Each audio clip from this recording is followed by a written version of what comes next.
रमैया राम नमो नमः, रमैया राम नमो नमः। सत साहेब बंदगी, सत साहेब बंदगी, सत साहेब बंदगी।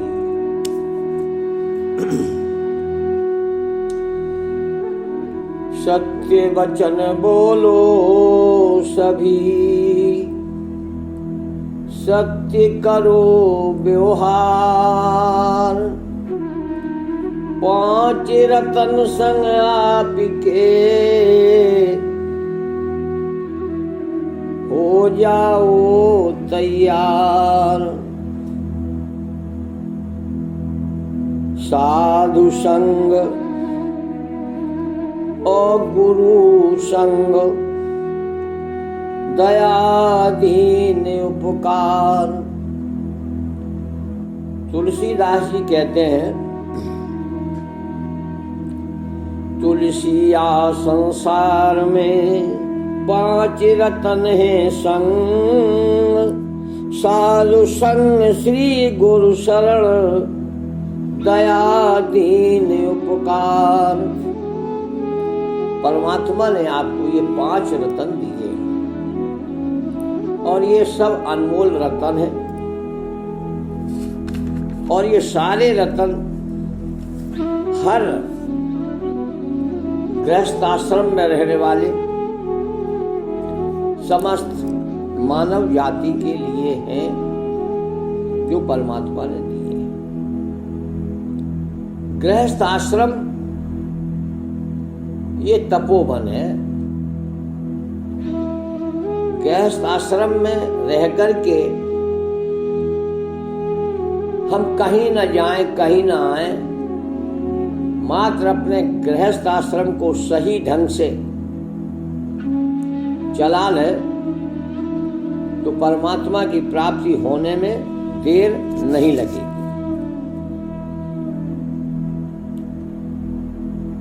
करस्येव उपकार करना है। शास्त्रों में लिखा है, उपकार करस्येव यत् पुण्यम जायते दुहि, तत्पुण्यम शक्यते नेव वक्तुम वर्षशतेरपि। उपकार करने वालों का इतना पुण्य होता है कि यदि उस पुण्य के बारे में लिखा जाए तो 100 साल लग जाएंगे।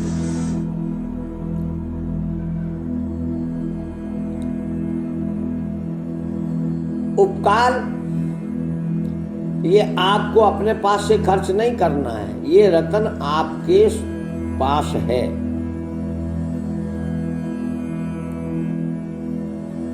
गृहस्थ जीवन में क्या है,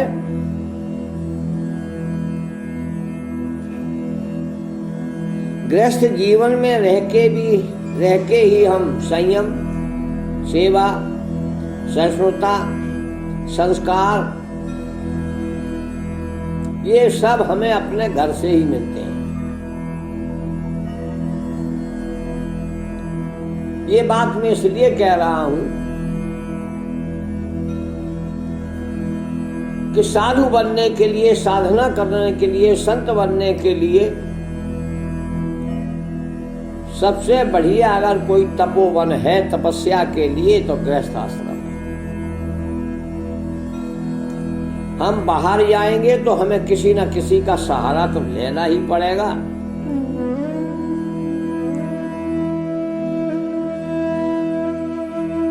और घर में रह करके हम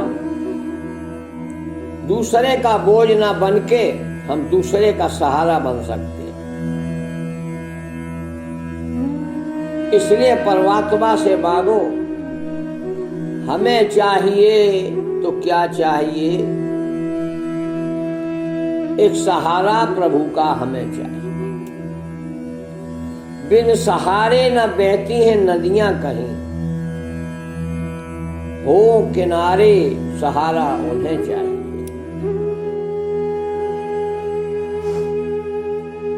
आप घर में ही सबसे पहले दया, दीन, उपकार की भावना को रखते हुए अपने परिवार से प्रीति लगाएं। जिसने अपने परिवार का मन जीत लिया वो सर्व विजयी है। जिस परिवार में घर के सदस्य सब प्रसन्न और खुश रहते हैं वहां भगवान नारायण और लक्ष्मी जी सदा सदा के लिए टिक जाती।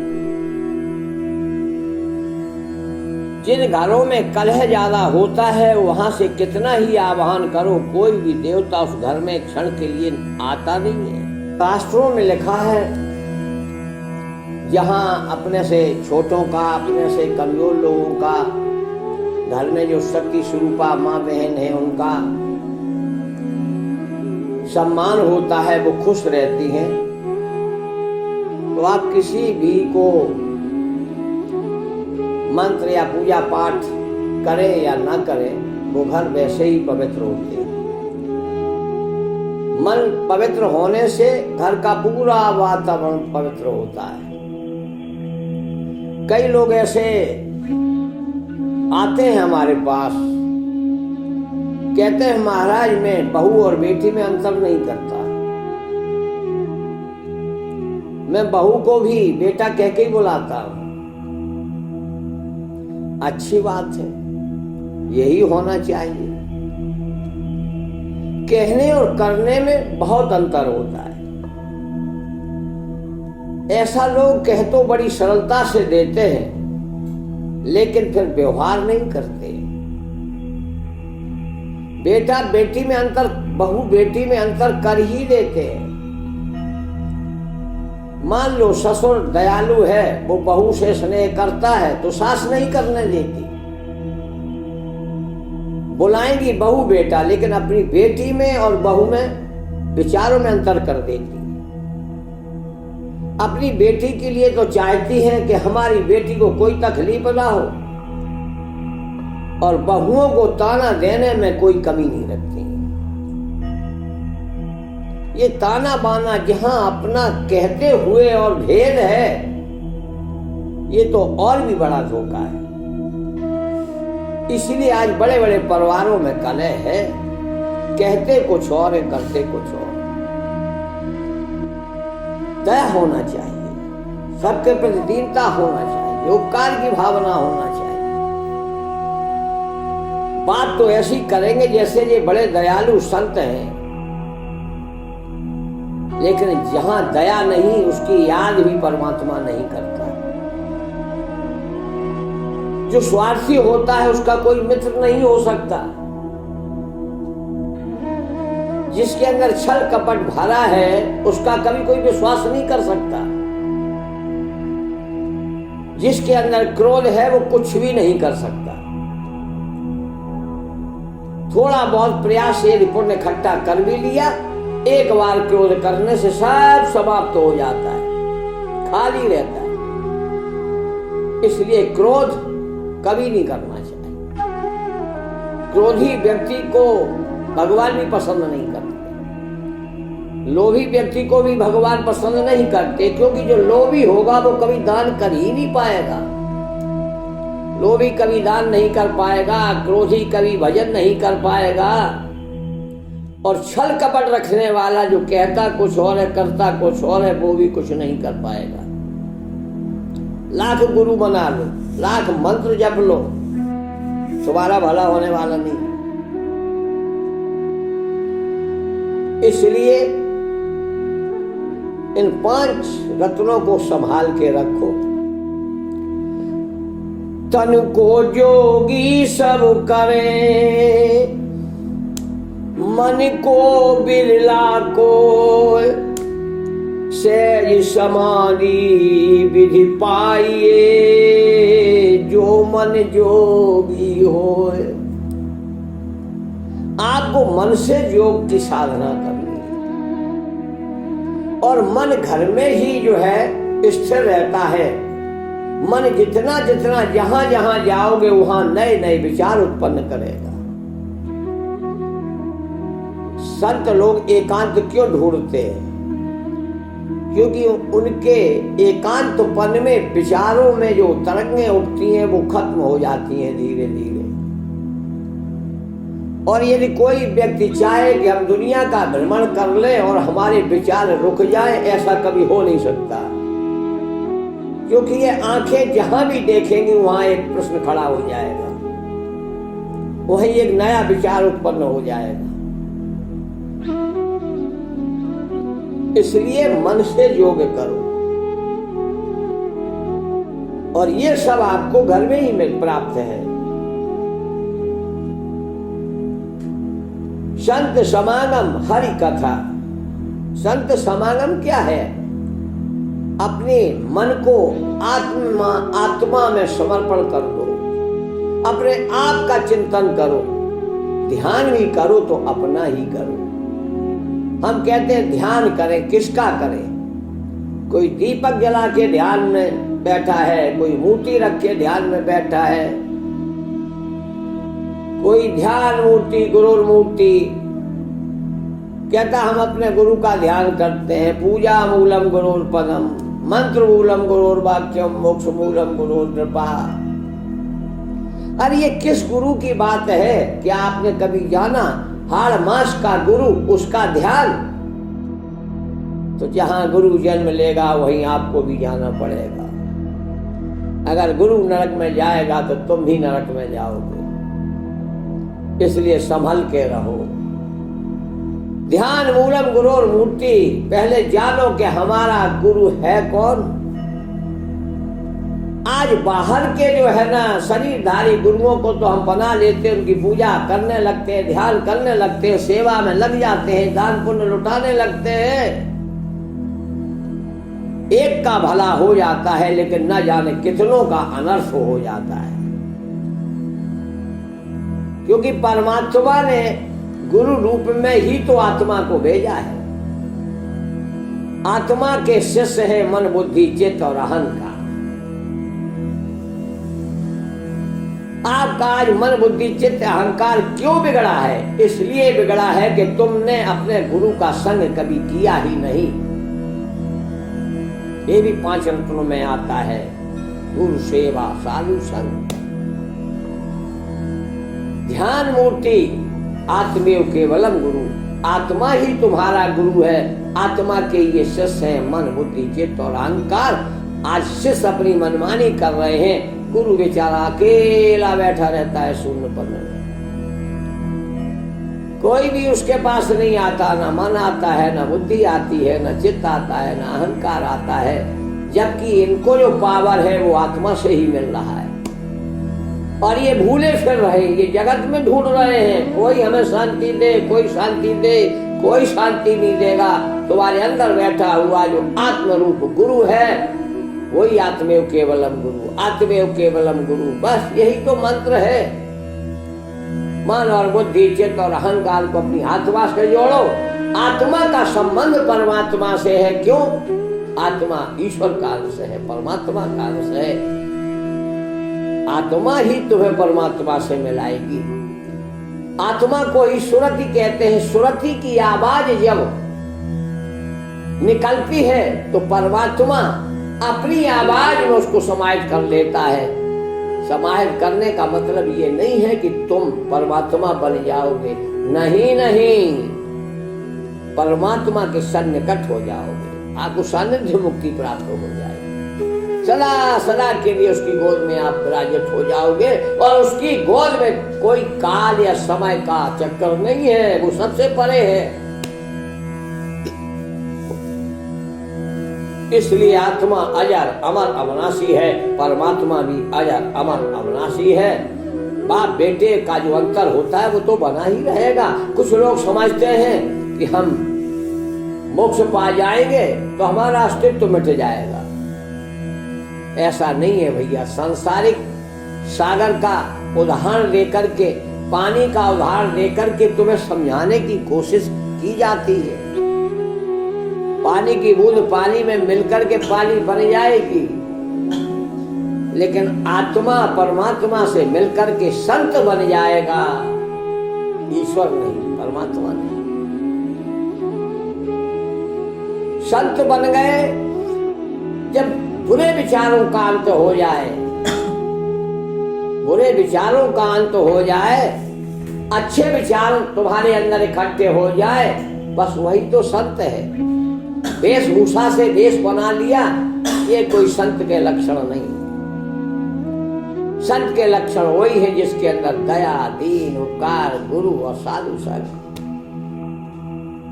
जो संत से जुड़ता है, जो सत से जुड़ता है, बस आत्मा की पुकार ही परमात्मा सुनता है, मन की पुकार नहीं। मन की पुकार परमात्मा तक नहीं पहुंच सकती। हाँ, आत्मा की पुकार परमात्मा तुरंत सुन लेता है। इसलिए अगर मांगना है तो कौन से मांगे, किससे मांगे? आज हम बार मान करते हैं, गुरुदाता में मांगता, विनय करूं कर जोर, बाह पकड़ छोड़ो नहीं, सदगुरु खींचो अपनी ओर। जैसे ही आत्मा की आवाज आप सुनोगे, कई लोग ऐसे हैं जो कहते हैं महाराज हम तो सुनते हैं। तो हमारे गुरु जी कहते हैं कि सुनते हो वही तो आवाज आत्मा की है, लेकिन आत्मा की आवाज अखंड नहीं है, खंड खंड में है। जैसे बच्चा कभी रोता है तो कभी हंसता है, कभी चुप हो जाता है, ऐसे ही आत्मा की जो पुकार होती है वो कभी कभी होती है, रुक रुक के होती है। आत्मा जब पुकारती है अपने पिता को, तो पिता जो है उसे अखंड ध्वनि में समाहित कर लेता है। सुरत समानी शब्द में ताय काल न खाए, क्योंकि काल जहां है, जहां सत्य और असत्य से मिलकर के रचना है, वो सब समय के दायरे में है। लेकिन परमात्मा जो है वो समय के दायरे से परे है। लोग सिया राम में सब जग जानी, करो प्रणाम जो युग पानी, सब में राम के लिए चौपाई तो पढ़ लेता है, क्या उसका भाव सब में सिया राम का हो पाता है?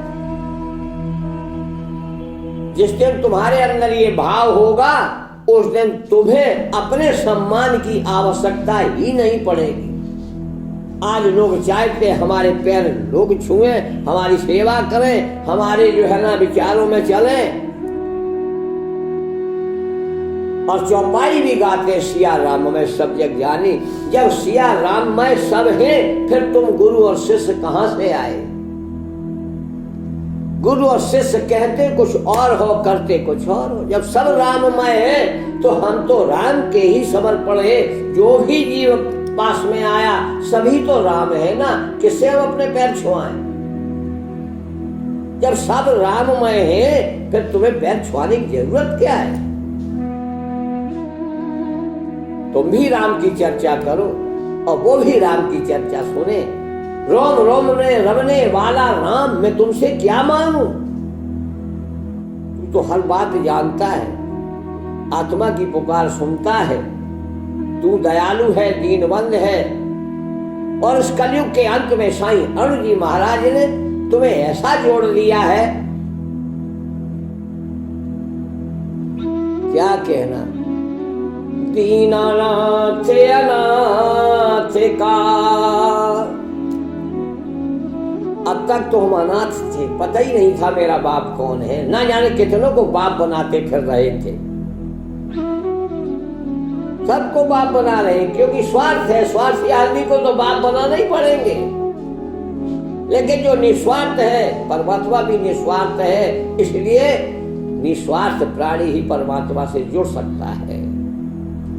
दीनानाथ अनाथ का भला बना संयोग, अब की तारोगे नहीं तो हंसी करेंगे लोग।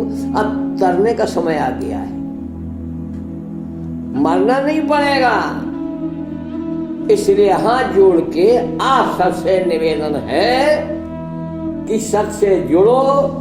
जुड़ने के लिए तुम्हें विनय प्रयास होए भाव भंगा। कोई प्रयास नहीं करना है, मात्र वीडियो सुनना है। वीडियो सुनना है सत्साहेब बंदगी, सत्साहेब बंदगी। रमैया राम नमो नमः, रमैया राम नमो